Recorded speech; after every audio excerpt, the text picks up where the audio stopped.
13 years ago, I arrived right here in Sin City for my very first mortgage industry event.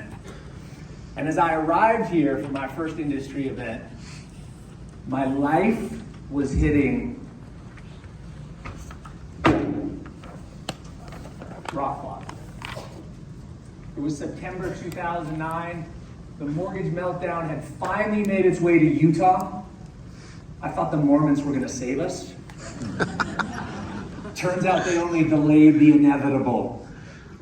And as I arrived here at this first event, it looked a lot like this. The lights, the energy, all the good-looking people in the VIP section. I hated you, by the way. When I arrived there, I realized a few things. My business model had failed. My properties, my investments was hemorrhaging cash. I had $13,000 left in the bank. That wouldn't have got me through a week at that point. And as I looked around, everyone around me was failing. Now, for context, the first 8 years of my mortgage career were a freaking rocket ride, man. First year in the industry as a 22-year-old kid, I made over $100,000. That was more money than God for a kid who grew up on food stamps. By the time I was 29 years old, I was making $100,000 a month. For context, in January of 2009, I remember looking at my pipeline and seeing 160 loans. I thought I had escaped the Great Recession. I thought I had escaped the mortgage meltdown. As I walked through the doors to the mortgage event that morning, I had 2 loans in my pipeline. I was broke. My business had failed. I saw no way out. When I came through those back doors, I snuck my way with my head down and eyes down to the very, very back seat, back where Anthony sits in the VA booth, the EV booth. And I sat down and had a full-on emotional breakdown. I began to sweat. My pulse went through the roof. The voices in my head were saying, "You're too stupid to be here. All these people are going to see through you and see you're a loser." I started feeling all these emotions as I sat back there holding on to my desk like it was the freaking Titanic and I was just holding on, trying not to sink. And the emotions hit me. First, fear. I was afraid I was going to lose my business. I was afraid I was going to lose my investment properties. I was afraid I was going to lose all my fancy shit. But most of all, I was afraid I was going to lose my wife. I'd only been married to her for 3 years.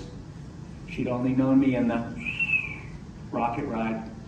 And in my heart of hearts, I wondered, did she love me? Or did she love the lifestyle? And what scared me even more than that thought was the realization that she should leave me. I did not deserve her. And what I was about to put her through was unfair. After the fear came the guilt. How could it be so freaking stupid, man? I knew better. Then came the shame. I was going to have to stand in front of my friends, my teammates, my colleagues, my realtors, my family, my wife, my mother, and say, guess what? I'm not a brilliant businessman. I'm not a great investor. I'm a sham. I was lucky. And in that moment, in the back of that room, I lost all hope. I began to look for a way out. I was not prepared for the emotional pain of that moment, and I would have done anything to escape it. I started to think about alcohol, drugs, and then suicide. And I don't know if any of you have ever lost someone to suicide, but I lost my brother, Cody Mettle, when he was 21 years old. He threw himself off a bridge on the Oregon coast. And in the aftermath of that event, my father and I cleaned out his room. We went through his notes, saw his pictures. He's an incredible artist. And what I learned from that experience is that he'd become hopeless. And when a human believes that their past is brighter than their future, when a human no longer believes that they have agency or dominion to create change in their life, they don't want to play the game anymore. They want out. And in that moment, I wanted out. I didn't want to play anymore. Pain was too much, man. And then, what I can honestly only describe to you as a miracle, if somebody has a better phrase for it after this, please come up and tell me. Something caught my attention. I've been sitting back in that hole, that emotional, painful hole, for over an hour, and the presentation had been going. And then on the stage, Bill Hart was interviewing a young man who had just gone through exactly what I had gone through. He lost his house, he lost his business, he lost his referral partners, he lost his wife, he lost his family, he lost everything. And inside of 18 months, he pivoted. He found a new business model. And that day, he had just grown his pipeline to the largest it had ever been in his career. And in that moment, I began to believe. I began to have a little bit of hope. I borrowed hope. I borrowed confidence from that man and from Bill's interview. And I began to believe, well, maybe there's a way out. Maybe there's another path. And the reason why I said it was a miracle, because I heard these words. Not I thought. I heard these words. Why not me? Why not me? If this man can weather the storm and go through what I'm about to go through, and in 18 months, he can be back to the point where he's rebuilding his life and have his biggest pipeline ever, why not me? What is the greatest expense in your business? Yell it out. I want to hear from you. What is the greatest expense in your business? Wasted Time. That was a good one. Wasted time. What else? Come on, there's a lot of smart people in here. What's the greatest expense? Payroll. Facilities. Okay. Not doing a damn thing. Actually, you got it right. What's your name? Rochelle. Great job. So I would offer, team, that I believe the greatest expense in any of our businesses is missed opportunities. And let me prove my point. If this statistic is correct, that only 18% of our customers come back to us as repeat customers, that means that we're losing 82% of our customers as missed opportunities. So let's just play a little game. Let's assume that the average commission on a mortgage is $4,000.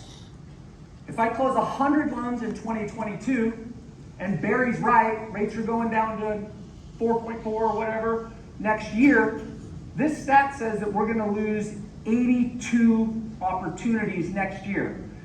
82 times 4,000, $328,000. But that's not the full extent of it.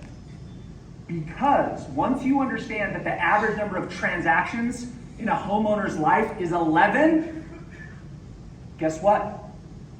If you don't get the second one, do you get the third? Do you get the fourth? Do you get the fifth? So times the 328,000 times the 10 that you lose. Your missed opportunities just cost you and me in this industry $3.28 million.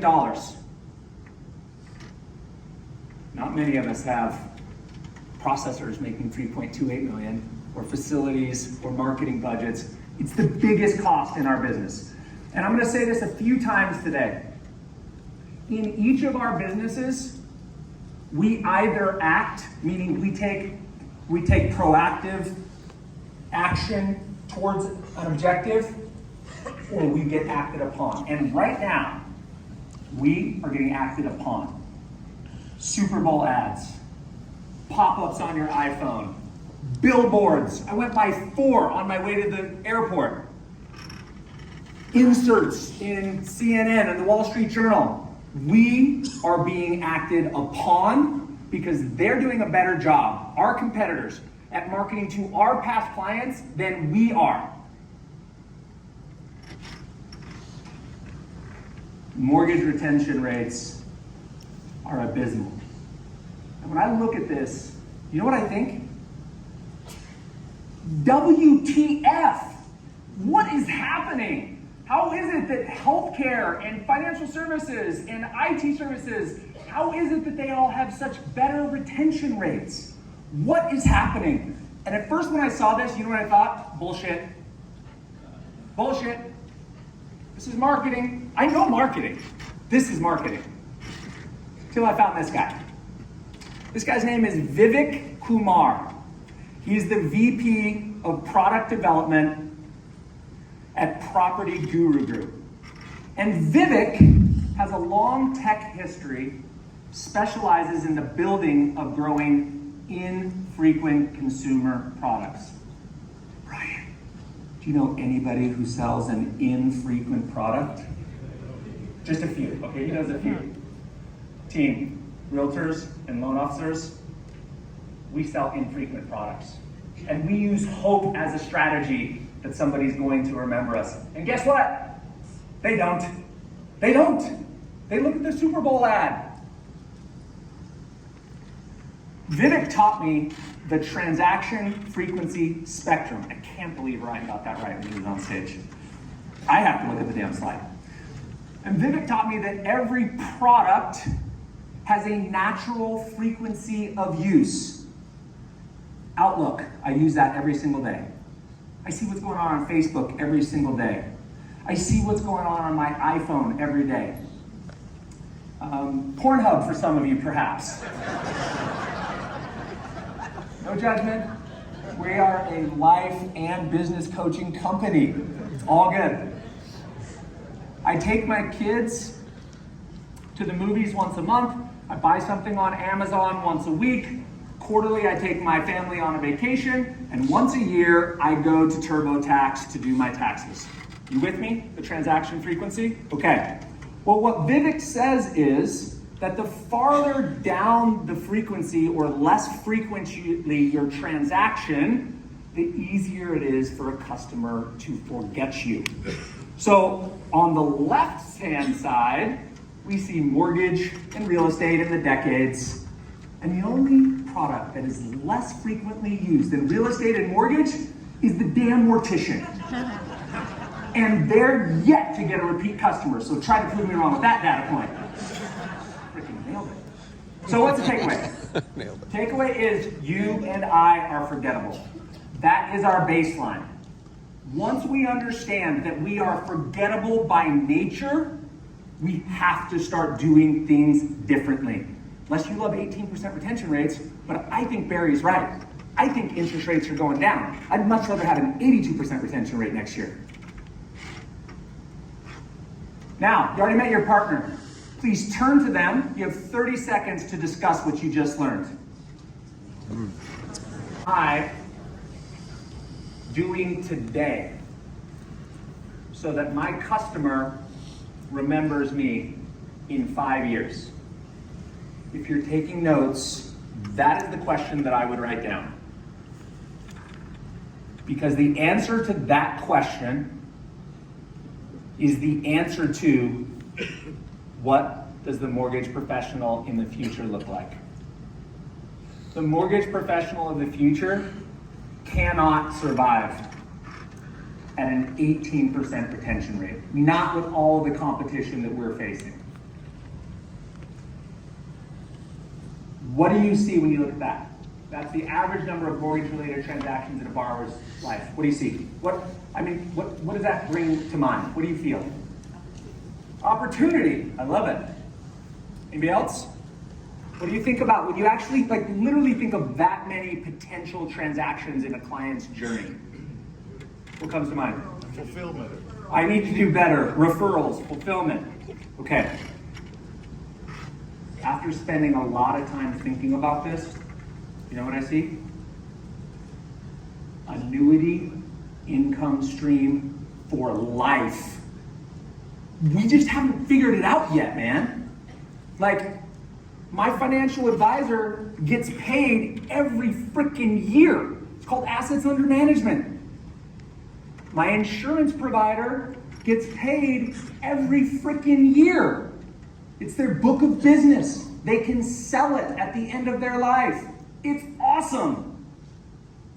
We haven't figured this out as an industry. This is the best and the best in this room. So many of you are doing better than 18%, I know. But as an industry, we are yet to really nail this one and figure it out. All right, we're gonna do a little data bank math. That is not a typo. Your database is now a data bank. You've been knighted. Great job. So let's look at our databases. I want you to write down on a piece of paper. How many people, past customers, do you have in your data bank? Data bank, 500, whatever that number is. And then we're going to apply some math. 10% of those people are going to move every year because a homeowner moves about once every 10 years. And 10% of those people are going to refinance because the average homeowner refinances at least one time while they're in their home. You're like, not this year, Josh. Yeah, I know, but next year it'll probably be higher than 20%. So, if we have 20% of our data bank that is going to or is likely to transact every year, you take the number of people in your data bank, times that by 20%. Somebody throw out a number. How many people in your data bank are likely to transact? Who did the math? 76. 600. 600. That's a lot. You're going to like this. So now I want you to take that number and times it by your average mortgage commission amount. Just so that we can quantify this and understand how valuable this is going to be.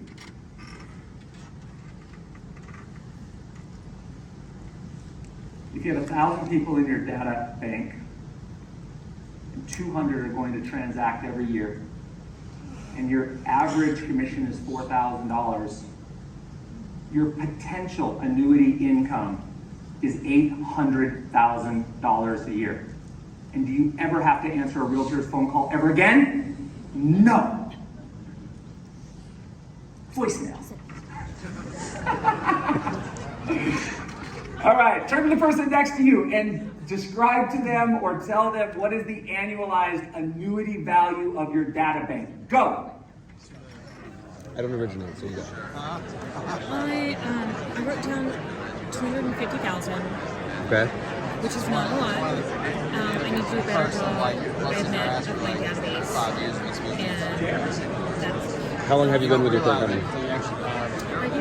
5 years? Okay. Yeah. Do they technically own your database, or do you own your database? I would say I do. Okay.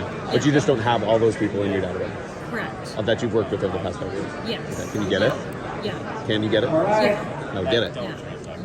And then go on an apology tour. Did your potential annuity income stream surprise anyone? Probably.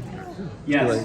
Should I say show of hands? Just so. You don't apologize? I haven't. Yes. Like as proactive as I haven't. So here's what I'll offer. 2 years, 4 years, right? Our industry up until this point has been by and large You sign up for article. invested in and doing a hell of a job at creating transactional business relationships. We're transactional. I'm gonna be the shit for 30 days. And after that, good luck. You got this. It's only $500,000. Transactional business model equals hamster wheel for life. For life. You're always chasing the next deal. You're always spending your marketing money. You're always sponsoring your realtors events that you don't want to sponsor. It's a hamster wheel, y'all. Relationships equals annuity income stream for life. I picked the latter. So the question is, why are you and I not dialing into our data banks every day? Give me a couple answers. Time lazy. Be honest. Be vulnerable. It's not exciting. It's not exciting? Okay, and if you don't know what to say, what does that make you feel? Insecure. For me, I don't know if this is true for you. For me, I was afraid. Rejection. I was afraid, man. I didn't know what's going on in Jay's life. Hey, dude, how's the weather in Las Vegas? I heard it's hot. Do you need to buy a refinance anytime soon, Jay? Like, I'm a beggar. That gives me tremendous amount of fear and trepidation. And so guess what? I didn't call into my data bank. I did a terrible job. And every once in a while, I muster up the energy to do it. But when your data bank looks like this, you don't remember the faces of the people you served. You have no idea what the hell is going on in their lives. It's just a big question mark over their head. We do something else. It's true. With this, my friends, this is what Rocket and Zillow's and a lot of the other fintechs databases look like. She's shopping for a mortgage. He just listed his home for sale. Their credit score just hit 740. You think we might want to know that? That's pretty cool. Put a borrower in an FHA home and their credit just hit 740? That might be good to know. And so team, the insights of the tools that I'm going to share with you gave me personally the courage,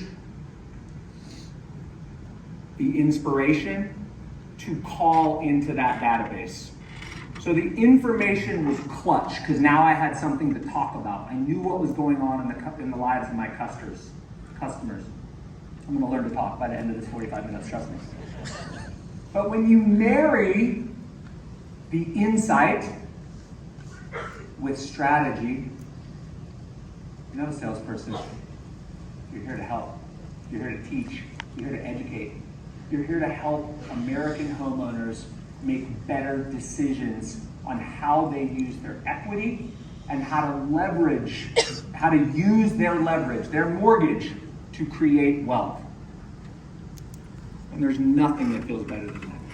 When you can step into the lives of a consumer and you can change their financial trajectory, you win. You win. Now, I'm gonna describe the tools that I use most frequently, but I'm company or tech agnostic, and I don't want you to get lost or distracted in the tech. I want you to understand the theory. The theory is our customers forget us. We sell an infrequent product. We're forgettable. We need a tool to help us understand what's going on in the lives of our consumer, not for 30 days, but for the ensuing 30 years. And then we need to have a technology tool that will enable us to step into their lives, provide them with significant value, and teach them how to be more financially literate. So the tools that I use. Sales Boomerang is my inside tool. Sales Boomerang is the tool that tells me if my clients have had a mortgage inquiry, they have an interest rate that's now 50 basis points below what the market rate is, if their credit score just hit 740, if they have a certain amount of equity, like, hey, if a client has 40% equity and they put 5% down, would that be cool to know? That'd be rad. They just listed their home for sale, or they just took out a shit ton of debt and they have 30 or 40% equity. These are all things that tell us, Josh, your freaking client needs you.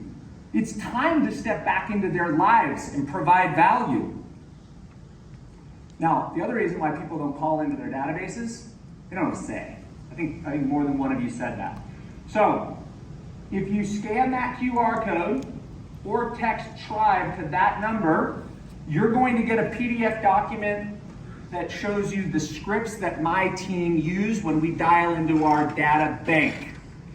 That came from an interview that Dave Savage did with Jeremy Forcier. We have their permission to use it, by the way. And there's a link to the entire 60-minute YouTube video. It's money. You should all watch it. I promise you, you'll make more money in your life if you watch that YouTube video. Jeremy's brilliant. So I want to pivot to a quick case study. This is real. This is a real life story. My mortgage partner, Ben Kyle, who's taken over my data bank, by the way, so he does all these calls on my behalf, got an equity alert. Mr. and Mrs. Brown now have 35% equity in their property. Ben lights up. He remembers Mrs. Brown. He calls Miss Brown. He says, Miss Brown, I was just calling to congratulate you. Congratulate me for what, Ben? You've made $175,000 in the last 3 years. She's like, I have? You have. It's in your home. It's frozen inside the sheetrock of your home, but it's there. Do you remember how hard it was to get you qualified? Do you remember how many multiple offers we had to work through? Do you remember Sunday you asked me to leave my kid at the soccer game to go do your pre-approval letter? But you did it. You're building wealth. You turned 3% down payment into 35% equity. I'm so proud of you. That's a rad freaking conversation. It's not this, is it? It's this. Thanks, Ben. Thanks for calling me. I'm so glad you helped me in this home. Ms. Brown, I just have one more question to you, Ben said. How are you and Mr. Brown doing on your financial journey? Oh, not that good, Ben. You see, about 9 months after we bought the house, Mr. Brown got in a car accident. He was off work for a year. We had some unemployment and some insurance, but those ran out. And we ended up racking up a whole bunch of credit card bills, bought a bunch of stuff on buy now, pay later. By the way, you actually do have to pay later. We quit contributing to our retirement plans, and we went to zero on our deductions so that we could capture all the cash flow we possibly could and survive this time. Ben said, holy shit, Miss Brown, I had no idea. Let me see if we can't help you find a better strategy, because that sounds miserable. So Ben went to work. He created this total cost analysis. In the far right vertical column, you'll see where it says current. Shows her mortgage of $256,000, her interest rate of 3.875. Let me just stop there for a minute. If rates are at 7, how many of you are calling clients at 3.875? Be honest, raise your hand. 5.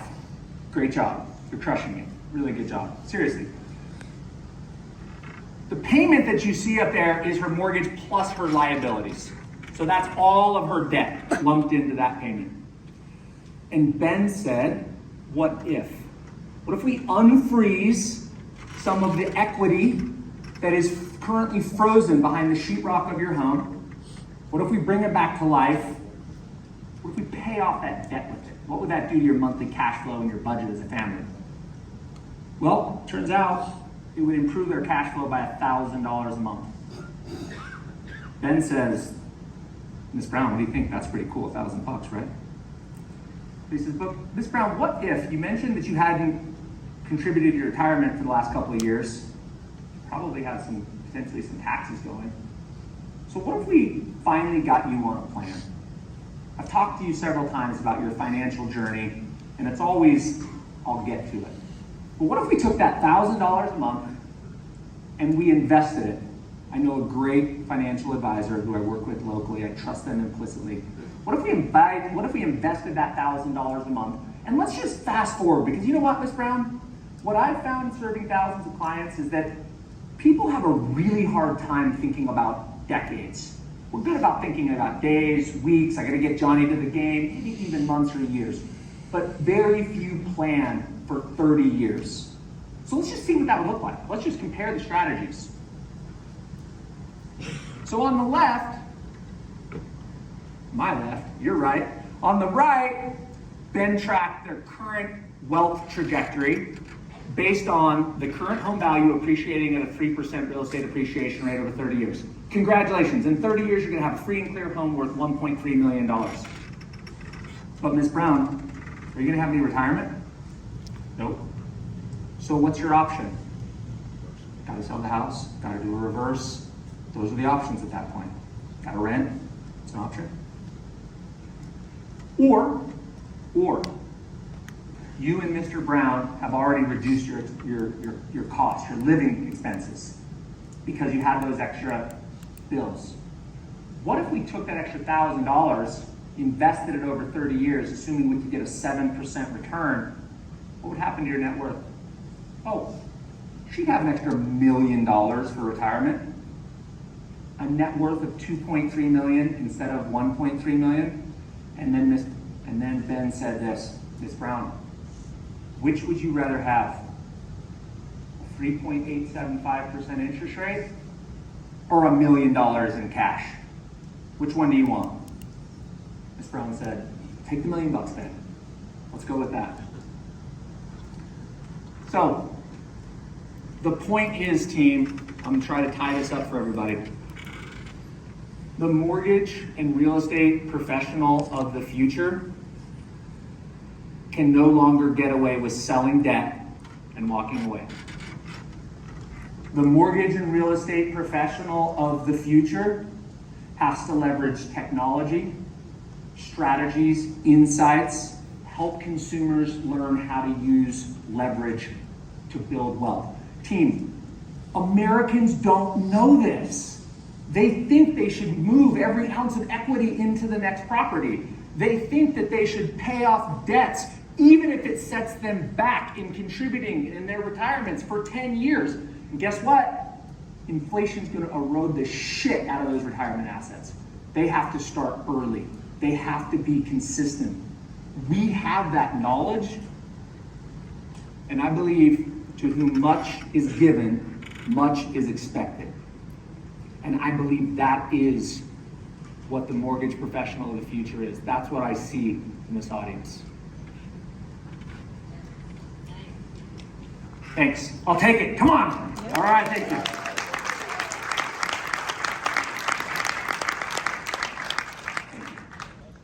So, Jim Rohn, man, don't you wish that guy was still alive? I'm like pissed I never got to see that guy live. Jim Rohn came up with this concept called Lodi. And I'm going to tie this back to my initial story. The reason that I was able to narrowly escape bankruptcy, foreclosure, divorce, death, was because I knew there was no chance I could go back. I couldn't remain the mortgage professional of the past because I was going to die there. I had to evolve. I had to adapt. I had to change my business philosophy and the way I approached the market. I had no other choice. And what Jim tells us is the law of diminishing intent. You can have strong emotion about doing something, conviction. This is the path. But if you don't take action, like immediately, within 72 hours, if you leave here and there's not an appointment in your Outlook calendar for Monday or Tuesday to meet with your coach, your marketing team, your implementation manager, your husband or wife to implement the things you've learned here, you lost. This was entertainment. We should be down the street at Barnum and Bailey. Law of diminishing intent. While the emotion is strong now, get your schedule and start implementing. Whether it's my ideas of what the mortgage professional is of the future is, or any of the other incredible ideas. Don't let Lodi lull you into not taking action. So here's what's cool. I got so fired up about this data bank thing. I went over to one of my realtor buddies and I was like, Jake, you gotta see this. I think I just figured out how to turn my database into a data bank. Check out all this stuff. And he's like, you can track all of our customers and find out when they list their homes for sale with another agent? Yeah. He's like, Brad, sign me up.